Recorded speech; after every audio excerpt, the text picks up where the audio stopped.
දකුණු කොරියාවේ විශාලතම මංගල්‍යයක් වන චුසොක් දිනය අදට යෙදී තිබෙනවා. මේ දිනයේදී මුදුන් විත්තන් උදෙසා පවත්වන පූජා මේසය සඳහා මුළු පවුලම එකට එක්ව ආහාර පිළියෙල කිරීම කොරියානු සංස්කෘතියේ සුන්දර චාරිත්‍රයක්.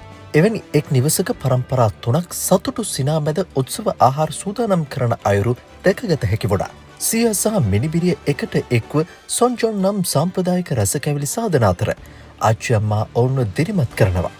පුදුමයකට මෙන් බොළුතැන්ගේ ප්‍රධාන සූපවේදීන් බවට පත්ව සිටියේ පවුලේ පුතුන්. ඔවුන් ඉතා දක්ෂ ලෙස ජොන් සහ සන්ජොක් පිළියෙල කරමින් සිටිනවා. අපේ පවුලේ උත්සව දවස්වලට ජොන් හදන එක පිරිමින්ගේ වගකීමක් යනුවෙන් එක් අයෙක් සිනාසෙමින් පැවසුවා. මෙම සාමූහිකත්වය නිසා උත්සව සූදානම තවදුරටත් බරක් ලෙස නොදැනෙන බව පවුලේ ලේලියක් සතුටින් පැවසුවා. චුසොක් දිනයට පෙර දිනේදී සාම්ප්‍රදායික වෙළඳ පොළවල් පූජා මේසයට අවශ්‍ය ද්‍රව්‍ය මිලදී ගැනීමට පැමිණි ජනතාවගෙන් පිරී ගොස් තිබුණා. විශේෂයෙන්ම නව අස්වැන්නේ සහලින් සොන්ජොන් සාධන රසකැවිලි අලවිසල් වසරේ කාර්යබහුලම දිනය ගත කළා. ගම්බින් බලා යන ජනතාවගෙන් ගුවන් තොටුපළවල්ද ඉතා කාර්යබහුල වුණා.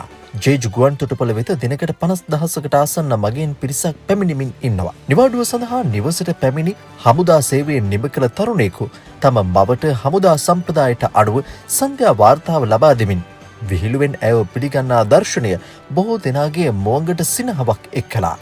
බොහෝ කලකට පසු පවුලේ අයත් එක්ක එකට චුසොක් සමරන්න ලැබීම සතුටක්. රසවත් කෑම ගොඩක් කාලා ආයෙත් මගේ එදිනදා වැඩ පටන් ගන්නවා යනුවෙන් ඔහු පැවසුවා. මෙම දීර්ඝ නිවාඩු සමය පවුලේ සෙනෙහස අලුත් කර වසරක් පුරා පැවති වෙහෙස නිවා ගැනීමට කොරියානු ජනතාවට කදිම අවස්ථාවක් උදා කර තිබෙනවා.